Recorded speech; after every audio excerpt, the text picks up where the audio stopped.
Hello friends, welcome to Crime Watch with Harshavardhan. జనరల్గా ఒక నేరం జరిగితే ప్రత్యక్ష సాక్షుల్ని పోలీసులు కోర్టులో ప్రవేశపెడతారు.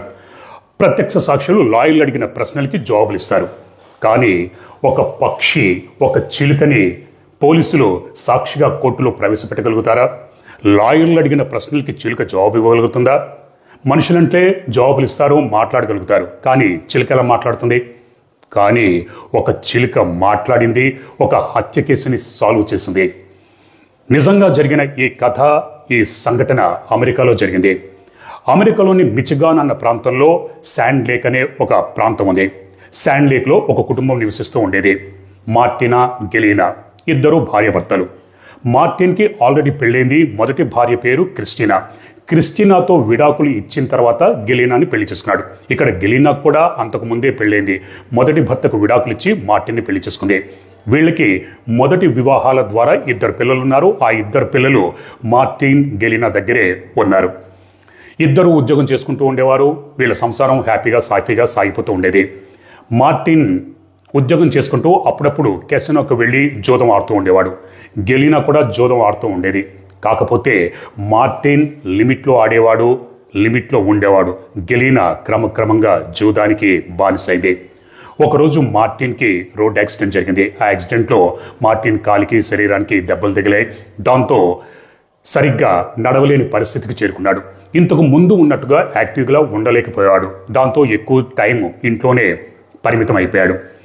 కానీ గెలీనా జోదం ఆడుతూ ఉండేది. మార్టిన్ ఎప్పుడైతే తనకు యాక్సిడెంట్ జరిగిందో జోదం ఆడడం మానేశాడు. గెలీనా జోదం ఆడుతూ ఉండేది, డబ్బులు పోగొట్టుకుంటూ ఉండేది. దాంతో అప్పులు పెరిగిపోయాయి.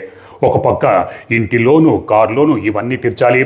లోన్లు ఇచ్చిన బ్యాంక్ వాళ్ళు మా లోన్లు, మా అప్పులు తీరుస్తారా లేదా అంటూ వెంటపడటం మొదలుపెట్టారు. దాంతో మార్టిన్, గెలీనా మీద ఒత్తిడి పెరిగిపోయింది. గెలీనాకి ఏం చేయాలో అర్థం కాలేదు. మార్టిన్ కొంత డబ్బుని లోన్ తీర్చడానికి అప్పుడప్పుడు ఇస్తుండేవాడు. ఆ డబ్బును కూడా జోదంలో పెట్టి ఓడిపోతూ ఉండేది. దాంతో మార్టిన్ గెలీనాని తీవ్రంగా మందలించేవాడు. ఈ విషయం మీద ఇద్దరూ గొడవ పడుతూ ఉండేవారు. ఈ క్రమంలో గెలీనా డ్రగ్స్ని అలవాటు చేసుకుంది. డ్రగ్స్ కూడా బానిసైంది. దాంతో పిచ్చి పిచ్చిగా ప్రవర్తించేది. తన భర్తతో చీటికి మాటికి గొడవ పెట్టుకుంటూ ఉండేది. ఇద్దరు తగులాడుకుంటూ ఉండేవారు. 2015 మే 13వ తారీఖు, అంతకు 2 రోజుల ముందు మార్టిన్ ఇంటి పక్కనే ఉంటున్న ఒక మహిళ, ఇదేంటి 2 రోజుల నుంచి మార్టిన్ కానీ గెలీనా కానీ ఇంటి నుంచి బయటికి రావట్లేదు, జాబ్కి వెళ్ళట్లేదు, ఏంటి, ఎక్కడున్నారు, ఏం జరిగిందని ఇంటి దగ్గరకు వచ్చి మెయిన్ డోర్ తలుపు తట్టింది. లోపల నుంచి లాక్ వేసి ఉండకపోవడంతో తలుపులు తెరుచుకున్నాయి. హాల్లో కనిపించిన దృశ్యం చూసిన ఆ పక్కింటి మహిళ భయంతో అరుచుకుంటూ బయటికి పరుగులు తీసింది. ఆ మహిళ అరుపులు, కేకలు విన ఇరుగు పొరుగు వాళ్ళందరూ వచ్చి చూశారు. హాల్లో కనిపించిన దృశ్యం చూసి అందరూ షాక్కి, దిగ్భ్రాంతికి గురై భయంతో వణికిపోయారు. హాల్లో మార్టి, గెలీనా ఇద్దరు రక్తపు మడుగులో పడున్నారు. ఒకరు పోలీసులకు సమాచారం అందించారు. పోలీసులు హుటాహుటిన సంఘటనా స్థలానికి చేరుకున్నారు. మార్టిన్ డెడ్ బాడీని స్ట్రెచర్ మీదకి ఎక్కించారు. మార్టిన్ శరీరంలో 5 బుల్లెట్లున్నాయి. గెలీనా కింద పడిపోయింది. గెలీనాను కూడా స్ట్రెచర్ మీద ఎక్కిద్దామని ఒక పోలీస్ ఆఫీసర్ గెలీనాని శరీరాన్ని పట్టుకొని వెంటనే గెలీనా ఉలిక్కి పడుతూ లేచి, ఏంటి, ఏం చేస్తున్నారని అరుస్తూ ఉండటంతో ఆ పోలీస్ ఆఫీసర్ భయంతో 2 అడుగులు వెనక్కి వేశాడు. గెలీనా బతికే ఉంది. గెలీనా చెవి పక్క నుంచి బుల్లెట్ దూసుకుపోయింది. దాంతో గెలీనా బతికి బయటపడింది. పోలీసులు గెలీనాని ప్రభుత్వ ఆసుపత్రికి చికిత్స నిమిత్తం తరలించారు. ఆ తర్వాత ఇల్లంతా సోదా చేస్తే ఒక సూసైడ్ లెటర్ దొరికింది. ఆ లెటర్ గెలీనానే రాసింది. అంటే గెలీనా తన భర్తని హత్య చేసి తాను కూడా ఆత్మహత్య చేసుకోవడానికి ప్రయత్నించిందని పోలీసులు భావించారు. హాస్పిటల్లో గెలీనా కొద్దిగా కోలుకున్న తర్వాత పోలీసులు ఏం జరిగిందని అడిగితే, నువ్వే నీ భర్తని హత్య చేశావంటే, నేను నా భర్తని ఎందుకు హత్య చేస్తాను? నా భర్తని నేను చాలా అమితంగా ప్రేమించాను. అటువంటిది నా భర్త నేనెందుకు హత్య చేస్తానని పోలీసుల్ని తిరిగి ఎదురు ప్రశ్నించింది. మరి ఈ సంఘటన ఎలా జరిగింది ఏంటంటే, ఏమో నాకు తెలియదు, ఒకడు మా ఇంటి లోపలికి వచ్చి మా ఇద్దరి మీద కాల్పులు జరిపి పారిపోయాడని చెప్పింది. దాంతో పోలీసులు ఆ కోణంలో ఇన్వెస్టిగేషన్ చేయడం మొదలుపెట్టారు.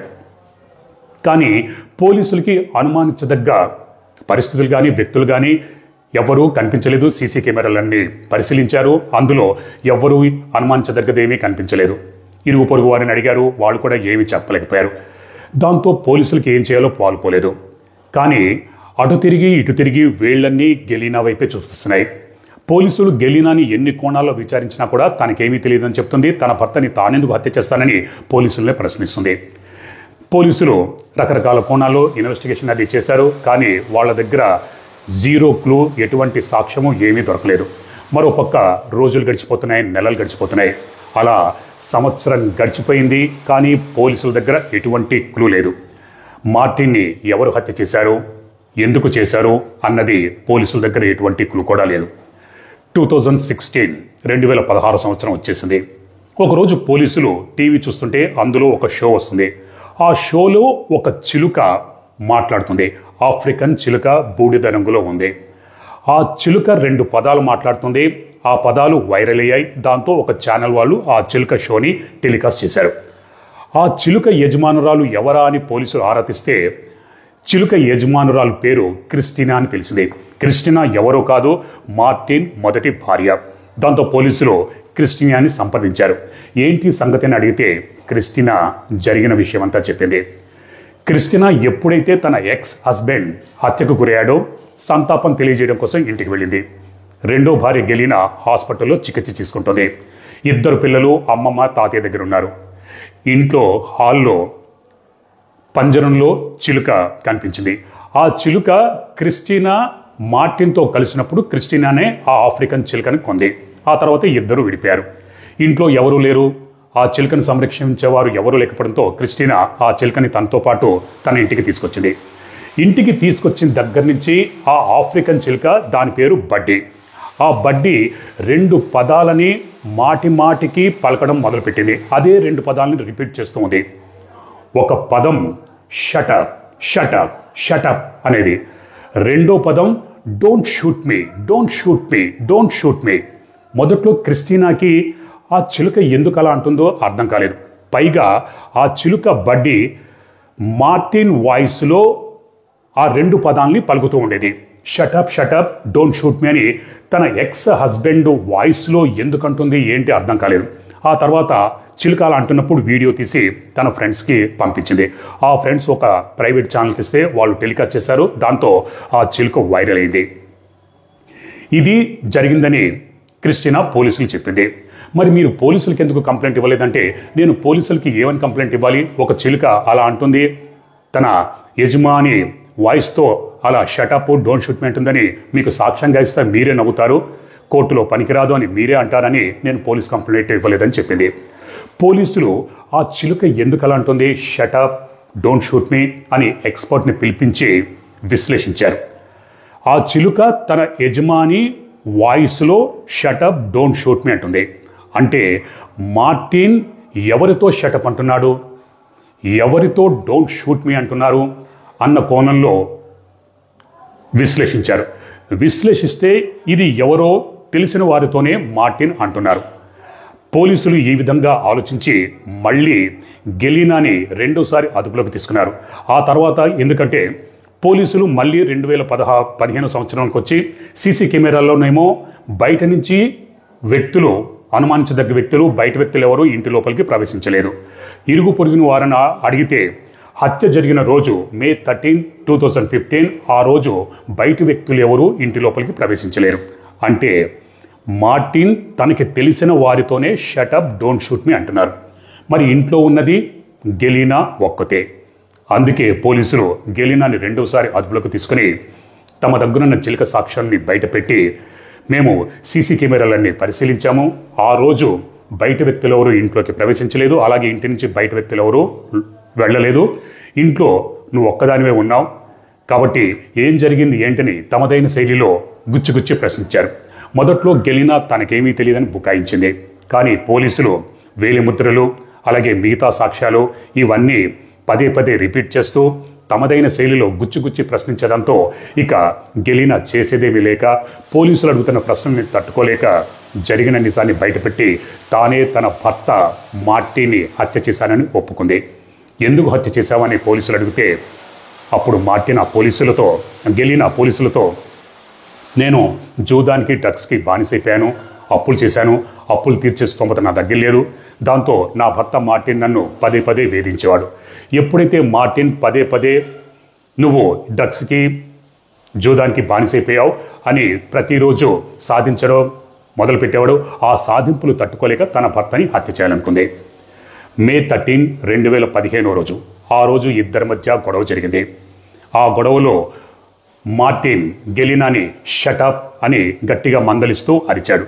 అప్పుడు గెలీనా పిస్టల్ బయటికి తీసి, నువ్వు నాతో ప్రతిరోజు గొడవ పెట్టుకుంటున్నావు, నిన్ను చంపేస్తానని తుపాకీ గురిపెట్టి మార్టిన్ మీద ఒక రౌండ్ కాల్పులు జరిపింది.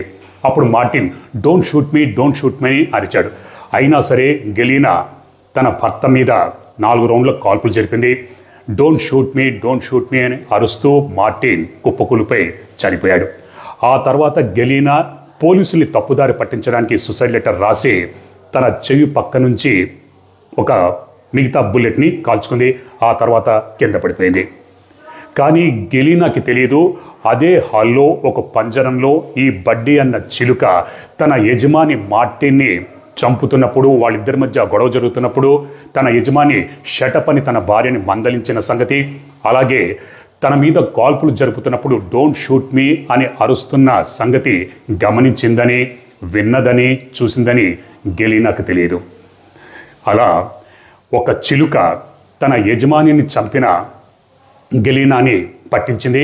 తర్వాత క్రిస్టినా ఆ ఇంటికి రావడం, ఇంట్లో ఎవరూ లేరు, చిలుకను సంరక్షించేవారు ఎవరు లేకపోతే తన ఇంటికి తీసుకువెళ్ళిన తర్వాత ఆ చిలుక క్రిస్టినాకి అర్థమయ్యే వరకు ప్రతిరోజు ఈ 2 పదాలే షటప్ డోంట్ షూట్ మీ అనేది పదే 24 గంటలు పలుకుతూ పోయింది. మొదట్లో క్రిస్టినాకి అర్థం కాలేదు, ఆ తర్వాత క్రిస్టినాకి అర్థమైంది. అలా అర్థమయ్యే వరకు ఆ చిలుక అరుస్తూనే ఉంది, ఆ పదాన్ని రిపీట్ చేస్తూనే ఉంది. అలా పోలీసులు తన యజమాని హంతకురాల్ని పట్టుకునేంత వరకు ఆ చిలుక ఆ 2 పదాల్ని రిపీట్ చేసింది. మొత్తానికి హంతకురాల్ని పట్టించింది. తన యజమాని రుణాన్ని ఆ విధంగా తెచ్చుకుంది. ఆ తర్వాత పోలీసులు సిల్క్ సాక్ష్యంతో పాటు మిగతా సాక్ష్యాలు కూడా ఉండాలి కాబట్టి వేలిముద్రలు అవన్నీ సేకరించారు. అలాగే గెలీనా కాల్పులు జరిపిన తుపాకీని కూడా అదుపులోకి తీసుకున్నారు. దాని మీద ఉన్న వేలిముద్రలు ఇవన్నీ కోర్టులో ప్రవేశపెట్టారు. గెలీనాని జైలుకి పంపించారు. అలా ఒక చిలుక తన యజమానిని చంపిన హంతకురాల్ని పోలీసులకి పట్టించింది. ఈ కథ నచ్చితే లైక్ చేయండి, షేర్ చేయండి. నా ఛానల్ని ఫస్ట్ టైం చూసిన వారు సబ్స్క్రైబ్ చేసుకోండి. నోటిఫికేషన్ కోసం బెల్ ఐకాన్ని ప్రెస్ చేయండి. మరొక నిజమైన క్రైమ్ స్టోరీతో రేపు మళ్ళీ నేను మీ ముందుంటాను. అప్పటిదాకా మీరు మీ కుటుంబ సభ్యులు క్షేమంగా, సురక్షితంగా, అప్రమత్తంగా ఉండాలని కోరుకుంటూ మీ హర్షవర్ధన్.